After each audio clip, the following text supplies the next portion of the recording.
ሰላም ጤና ይስጥልን የፕሮግራማችን ተከታታዮች እንደምን ሰነበታችሁ።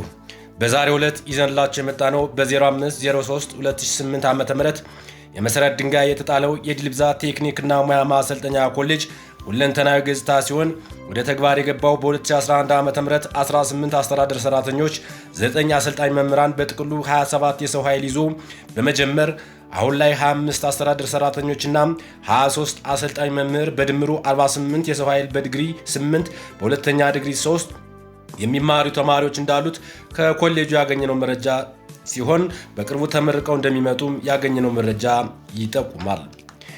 የድልብዛ ቴክኒክና ሙያ ማሰልጠኛ ኮሌጅ ለመጀመሪያ ጊዜ በደረጃ 4 እና 3 ያስመረቃቸው ሰልጣኞች ወንድ 196 ሴት 320 በድምሩ 516 ሰልጣኞችን በድምቀት አስመርቋል። ኮሌጁ ከ8 በላይ ዲፓርትመንቶችን የሚያሰለጥን ሲሆን ማሽነሪ BEI ዳታቤዝ EX አኒማል P EX ክሮፕ ቱሪዝም የመሳሰሉት ናቸው። በ2015 ዓ.ም ካስመረቃቸው ውስጥ ወደ ስራ የገቡት 231 ሲሆኑ በ2016 ዓ.ም 210 ሰልጣኞችን በተለያዩ የሙያ ዘርፎች እያሰለጠነ የሚገኝ የነበረ ሲሆን 86 አስመርቆ 41 ከስራ ጋር አስተሳስሯል። ኮሌጁ በኢትዮጵያ አንደኛ ከፍታ ካለው ራስ ደጀን ተራራ ግርጌ የሚገኝ በመሆኑ የኮሌጅን ታላቅነት ያሳያል። በመሆኑም 327 ሜትር ዝመት፣ 180 ሜትር ወርድ፣ 58,860 ሜትር ስኩዌር 5.886 ሄክታር ሲሆን መሆኑን የነበረበት 11.22 ሄክታር እንደሆነ ይነገርለታል። አሁናዊ የመሬት ስፋቱ 5.7052 ሄክታር መሆኑ በጂፒኤስ የተረጋገጠ ሲሆን ከዚህም ውስጥ በሶስተኛ ወገን ያልጸዱ ቦታዎች 1.4035 ሄክታር መኖሩን በምልከታ ተረጋግጧል።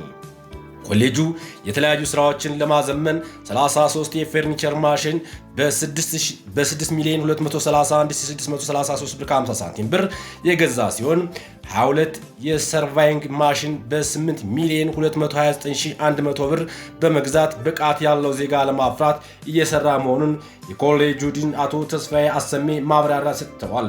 እንደሚከተለውም አቅርበዋል። ለድልብዛ ሰው ወይም ደግሞ ለበየዳ ወረዳ አጠቃላይ ማህበረሰብ እጅግ በጣም አስፈላጊ ከመሆኑ አኳያ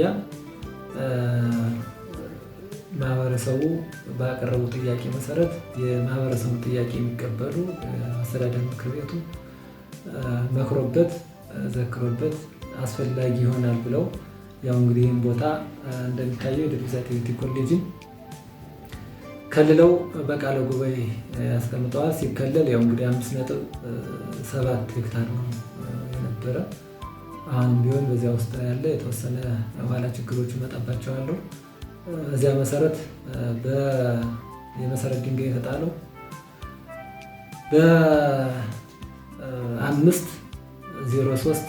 በ5/03/2008 ነው። እንግዲህ 2008 የመሰረት ድንጋይ ተጥሎ ቃለ ጉባኤ ተሰርቶበት ከዚያ በኋላ 2010 ላይ የግንባታ ስራዎች ተሰርተዋል። እነዚህም ግንባታዎች ላይብራሪ፣ የመማሪያ ክላስ ቅድም እዚህ ያየናቸው ግብርና እንማሩበት ያለው፣ ቀጥሎ በአልማ ፕሮጀክት የተሰራልን የታችኛው ሰርቫይንግ እነሱ ተሰርተዋል። እነሱ እንደተሰሩ 2011 ላይ ተማሪ መቀበል አለብን በሚል ወረዳው ባቀረበው ጥያቄ መሰረት የሰው ኃይል እንዲቀጠርላቸው አስፈቅደው የሰው ኃይል ቀጥረዋልና በዚያ መሰረት ተጀምሯል። እንግዲህ ድልብዛ ቴክኒክ ኮሌጅ በጥቅሉ ራዕይ ያለው፣ ተልዕኮ አለው፣ ዓላማ አለው፣ እሴት አለው። እነዚህን ነገሮች ማድረስ እንዳለበት ግብ አለው። እነዚህም ያው ተከትሎ መሄድ እንዳለበት የድልብዛ ቴክኒክ ኮሌጅ አልሞ እያለ ነው ያለ። እዚያ ያው 2015 ላይ እኛ ወደዚህ ኮሌጅ እንደገባን ሎጎ አሰርተንለት ድልብዛ ቴክኒክ ኮሌጅ እሱን ሊገልጽ የሚችል ሎጎ አሰርተንለታል። ሎጎውን ስናሰራ እንግዲህ ትልቁ ተራራ፣ ራስ ደጀን፣ በረዶ፣ ጅባራ፣ ጓሳ፣ ሳር፣ ቀይ ቀበሮ፣ የሚነበብ መጽሐፍ፣ የገብስ ዘለላ ያለበት ነው። እነዚህን አካቱ እንደ ድልብዛ ወይም ደግሞ ኮሌጃችን ከፍ ያለ መሆኑን ለማሳወቅ ትልቁ ተራራ ራስ ደጀን መሰረት አድርገን እየሰራን ያለንበት ሁኔታ ስለሆነ እዚህም ሎጎቹን ቀርጾ እያለን ያለ እዚያ ቀጥሎ እንግዲህ ሲመሰረት የነበሩ የሰው ኃይል አስተዳደር ሰራተኛ 12 6 18 ነው የነበሩ መጀመሪያ ሲመሰረት 18 የአስተዳደር ሰራተኛ ቀጠረ። አሰልጣኝ 9 ከዲኑ ጋር አንድ ዲን ነው የነበረ እሱ 9 ቀጥሯል። 8 የዲፕሎማ አሰልጣኞችን ነበር ቀጥሮ የነበረ ለ2 ዓመት እንዳስተማሩ ያው መንግስት በዲፕሎማ መማር ማስተማር ስለማይቻል ዲግሪ መሆን አለባቸው ብሎ 2 ዓመት እንዳስተማሩ ወደ ትምህርት ልኳቸው አሁን ትምህርት ላይ ነው ያሉ 8ቱ። አጋጣሚ የመጀመሪያው ዲንም ያው እሱም ማስተማር ተምሮ ያለበት ሁኔታ አለ። አሁን ግን ያለው ጥቅል ሰው ኃይሉ ወንድ 25 ሴት 23 አጠቃላይ 48 የሰው ኃይል አለ። ስለዚህ ይህን የሰው ኃይል ይዘን አሁን አደረጃጀት ተፈጥሮለት ስራውን እያከናወነ ያለበት ሁኔታ ነው ያለው። በአደረጃጀት ስናየው በመጀመሪያ የትምህርትና ስልጠና ቦርድ የሚባለው ነው እንግዲህ እንደ ኮሌጅ የሚመራው በዋናነት እንዲንቀሳቀስ የሚያደርገው ቦርድ ነው። የትምህርትና ስልጠና ቦርድ በዋና አስተዳዳሪው ሰብሳቢነት የተለያዩ ሴክተር መስሪያ ቤቶች ኮሌጁን ያገለግላሉ፣ ይጠቅማሉ፣ ያግዛሉ የተባሉትን ተመርጠው እነሱ በቦርድነት የቦርድ አባል ሆነው እያገለገሉ ይገኛሉ ማለት ነው። እሱን እንደ አንድ አደረጃጀት ነው የሚጠቀምበት።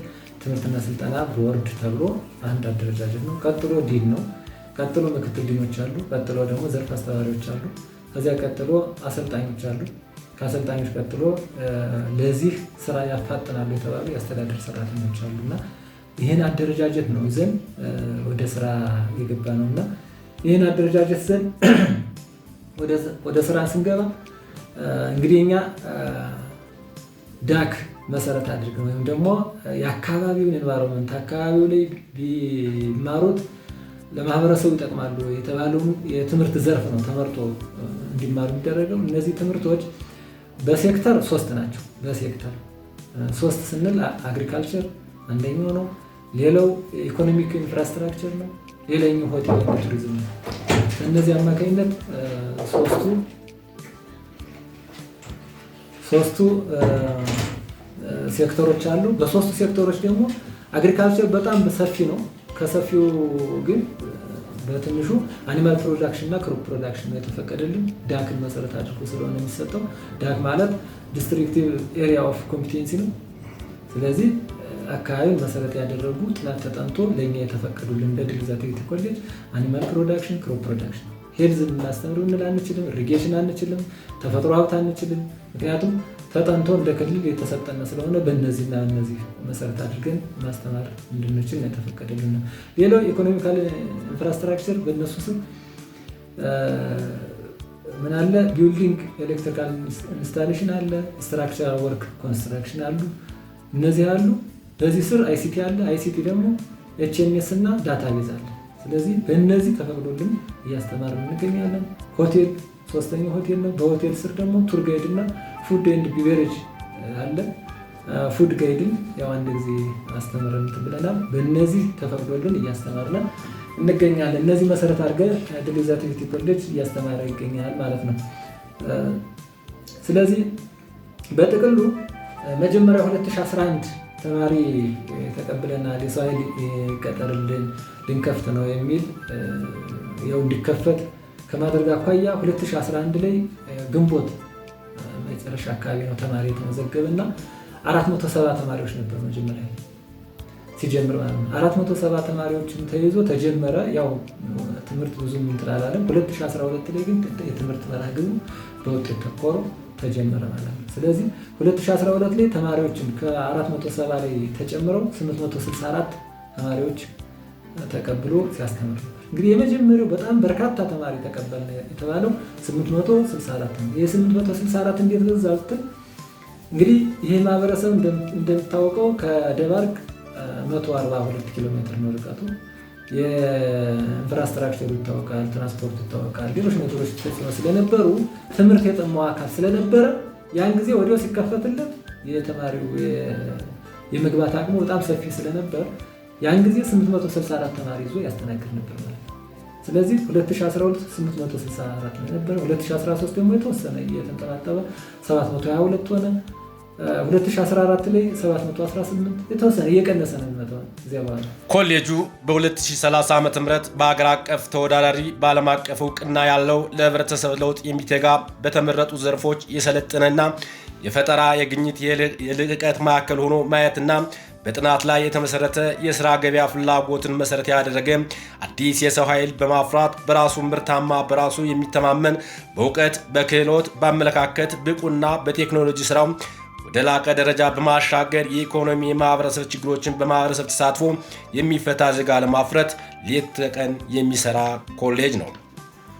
ዓላማውን የሥራ ገበያ ፍላጎት መሰረት በማድረግ ከደረጃ 1 እስከ 4 ጥራትና ተገቢነት ያለው ስልጠና በማሰልጠን የወረዳችንና የክልሉን ልማት ማፋጠንና የህብረተሰቡን ተጠቃሚነት ለማረጋገጥ የተሟላ ኤክስቴንሽን ድጋፍና አገልግሎት በመስጠት የጥቃቅንና አነስተኛ ኢንተርፕራይዞች የአመራር ሂደት ማሻሻልና በቴክኖሎጂ ተጠቅመው በገበያው ተወዳዳሪ በማድረግ በምርምር ችግር ፈች ቴክኖሎጂዎችን በማመንጨት ረገድ ከመሰል የምርምርና ከፍተኛ ትምህርት ተቋማት ጋር ተባብሮ በመስራት የማህበረሰብ ምርትና ምርታማነትን ለማሳደግ የሚሰራ ዜጋ ለማፍራት እየሰራ ይገኛል። የሥራ ገበያው የሚፈልጋቸው በዝቅተኛ በመካከለኛ ደረጃ ብቃት ያላቸውን ባለሙያዎች ከማፍራት ባሻገር የሀገሪቱን የኢኮኖሚ መሰረት ያደረገ የስልጣን ፍላጎት ግብ አድርጎ እየሰራ ያለ ሲሆን መዳረሻው ደረጃውን የጠበቀ ስልጠና በመስጠትና ማሰጠት ሰልጣኞችን በተመረቁበት ሙያ የራሳቸውን ስራ እንዲፈጥሩና እንዲቀጠሩ ድጋፍና ክትትል በማድረግ እንደሚሰራ ከኮሌጁ ያገኘነው መረጃ ያስረዳል። ዶኬት ማምረቻ እስከ ድንች መኮትኮቻ እስከ ባቄላ መዝሪያ የተለያዩ የተሰሩ ስራዎች አሉ። እነሱ እጅግ በጣም በርካታ ቴክኖሎጂዎች ተሰርተዋል በዚህ 3 ዓመት ማለት ነው። እነሱ ደግሞ ለማህበረሰቡ ደርሰዋል፣ ለኢንተርፕራይዙ ደርሰዋል። ማህበረሰቡ እየተጠቀመባቸው ያሉ አሉ። ምናልባት እዚሁ አካባቢ ከተወሰኑ አርሶ አደሮች ብቻ ሆኖ ደግሞ የቆመ ሊኖር ይችላል።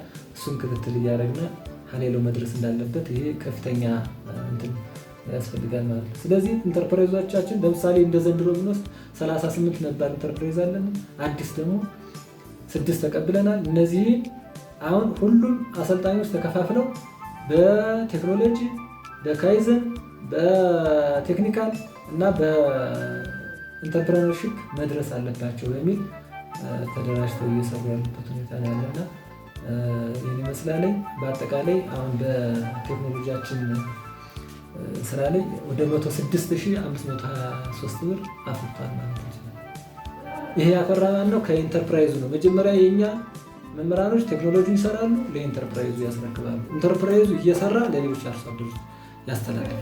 በዚያ መንገድ ነው እንጂ ዳይሬክት አይሰጥምና በዚህ መሰረት ነው የሚሄደው። ስለዚህ እነዚህን ነገሮች እየሰራን ያለንበት ሁኔታ ነው ያለና ያው እንግዲህ ኮሌጃችን ከ2011 ጀምረን እስከ 2014 መጨረሻዎቹ አካባቢ አብዛኛው የስራ እንቅስቃሴው እጅግ በጣም የደከመ ነበርና 2014 ለ15 ግን ሎድ የነበረበት ስራና ያንን ስራ ደግሞ ተዋተን አሁን የተሻለ እንቅስቃሴ ያለንበት ደረጃ ነው ያለን።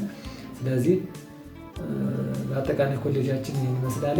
መጀመሪያ ግን ይህ ኮሌጅ ሲመሰረት ምናደንቃቸው፣ ምናከብራቸው፣ ምናመሰግናቸው ሰዎች ስላሉ እነሱ ብናመሰግንም የተሻለ ስለሚሆን ለምሳሌ ይህ ኮሌጅ እጅጉን ማለት ነው ወደዚህ ደረጃ እንዲደርስ ካደረጉት የመጀመሪያው ከአስተዳደር ምክር ቤቱ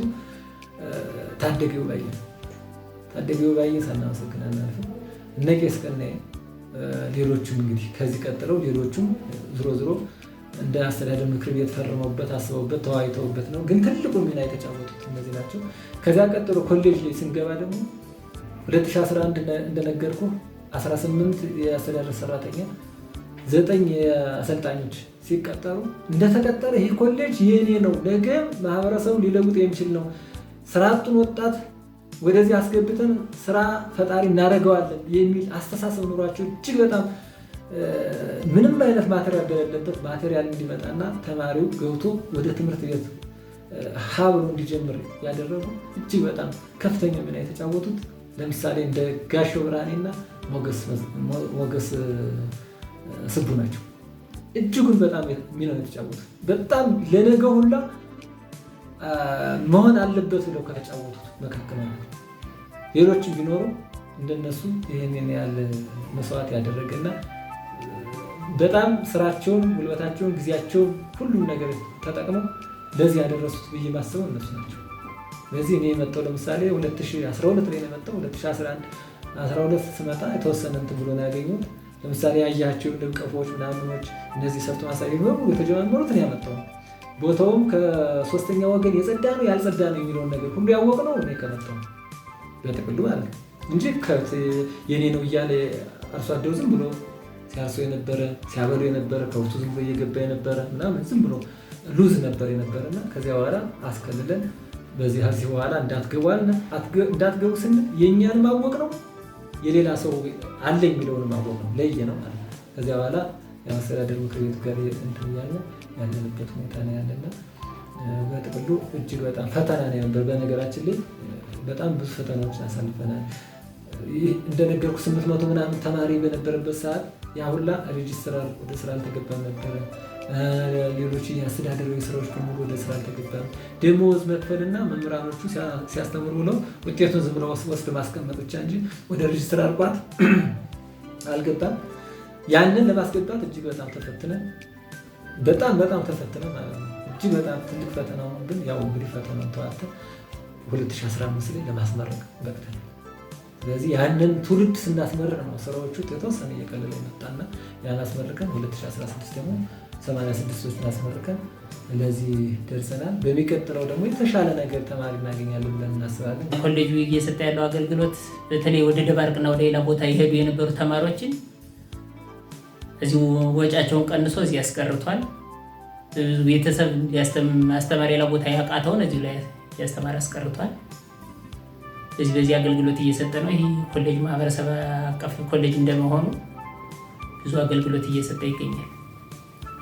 የተማሪዎች ያመለካከታቸው እንግዲህ ከመጀመሪያ ስነሳ ብዙን የቆየ ተማሪ ነው ተቀብሎ የነበረ። ወደ ሌላ ቦታ ሄዶ መማር ያቃተው ቤተሰብ ደጋፊ ያጣ ተማሪ ተቀብሎ ነበረ። ከዛን ይዞ ግን አሁን የተሻሻለ መጥቶ አሁን ያለ ተማሪው ወደዚህ እንትን አመለካከቱን ደህና አመለካከት አለው ነው የምል። አመሰግናለሁ።